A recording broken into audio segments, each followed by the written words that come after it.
पूरा नहीं करते हैं, एक दूसरे की सहायता और मदद नहीं करते हैं, तो परमेश्वर हमारी प्रार्थना क्यों सुनेगा, हमें वो क्यों जवाब देगा। तो हमें विश्वास रखना है और भरोसा रखना और धैर्य रखना है, ताकि परमेश्वर हमारे जीवन में हमें आशीषित करे, हमें बरकत दे। इसीलिए मेरे प्रिय भाई बहनों, हमें याद रखना है जिस तरीके से यदि हम संदेह करते हैं तो हमारी प्रार्थना नहीं सुनी जाएगी। इस तरीके याकूब की पुस्तक अध्याय 1 और वचन नंबर 5 से लेकर के 8 तक हमें यहाँ पे देखने को मिलता है, और इसमें लिखा हुआ है, पर यदि तुम में से किसी को बुद्धि की घटी हो तो परमेश्वर से मांगे, जो बिना उल्लंघना दिए सबको उदारता से देता है, और उसको दी जाएगी। मेरे प्रिय भाई बहनों, यदि हम अपने परिवार से, अपने पति और पत्नी के बीच से लड़ाई और झगड़े से, अनेक प्रकार की झंझटों से दूर हो करके, यदि दूर हो करके उन सब चीज़ों से हम लोगों के बारे में सोचना शुरू कर दें, लोगों की मदद करना शुरू कर दें, लोगों के विषय में अच्छा सोचना शुरू कर दें, तो परमेश्वर हमारे परिवार में बहुत सारी शांति, बहुत सारी आशीष देता है।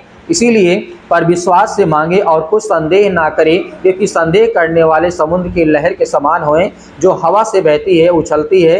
ऐसा मनुष्य ना समझे कि प्रभु से मुझे कुछ मिलेगा। वह व्यक्ति जिस तरीके से कुचिता और अपनी सारी बातों में चंचल है, तो यहाँ पे परमेश्वर का वचन कहता है उसका विश्वास हमें बिना संदेह किए, निसंदेह होकर के हमें परमेश्वर के साथ प्रार्थना करना, विनती करना है। हमें किसी प्रकार का कोई लालच हमारे जीवन में नहीं होना चाहिए, और ना ही किसी प्रकार के हमारे अंदर अनेक प्रकार की जो बुरी आदतें होती हैं, बुरी बातें होती हैं, हमारे अंदर बहुत सारी ऐसी चीज़ें हमारे अंदर रहती हैं जो हम उसे दूर करना चाहते हैं, लेकिन दूर नहीं हो पाती है। लेकिन परमेश्वर हमारी इसमें मदद कर सकता है, हमारी सहायता कर सकता है, जब हम अपने अच्छे रिश्ते रखेंगे अपने घर में, अपने परिवार में, अपने बच्चों के साथ, अपने माता पिता भाई बहनों के साथ, अपने पड़ोसियों के साथ, अपने रिलेशन, अपने रिलेटिव जितने लोग हैं सभी के साथ अच्छा व्यवहार करेंगे, तो परमेश्वर हमारे साथ जरूर अच्छा करेगा। इसीलिए हमें डरना नहीं है। यदि हमारे मन में विश्वास नहीं है, वरन संदेह है, प्रार्थना तो कर रहे हैं परंतु मात्र शब्द है, उसमें हमारा दिमाग और दिल नहीं है,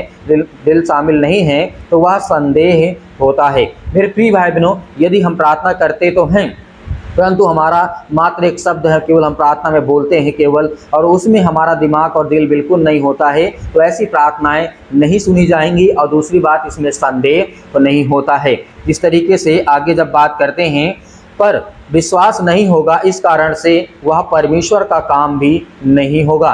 मेरे प्रिय भाई बहनों, यदि हमारा विश्वास नहीं होगा तो परमेश्वर हमारे जीवन में काम भी नहीं करेगा। दरअसल आगे जब हम बात करें, प्रभु यीशु मसीह ने अपने चेलों को प्रचार करना नहीं सिखाया था, ये बात आप अच्छी तरीके से जानते हैं। उसने अपने चेलों को काउंसलिंग करने के लिए शिक्षा नहीं दी थी, और उसने अपने चेलों को चंगाई करने के तरीके नहीं सिखाए थे, परंतु उसने अपने चेलों को प्रार्थना करना जरूर सिखाया था। तो ये आज हमारे जीवन में बहुत जरूरी है कि हमें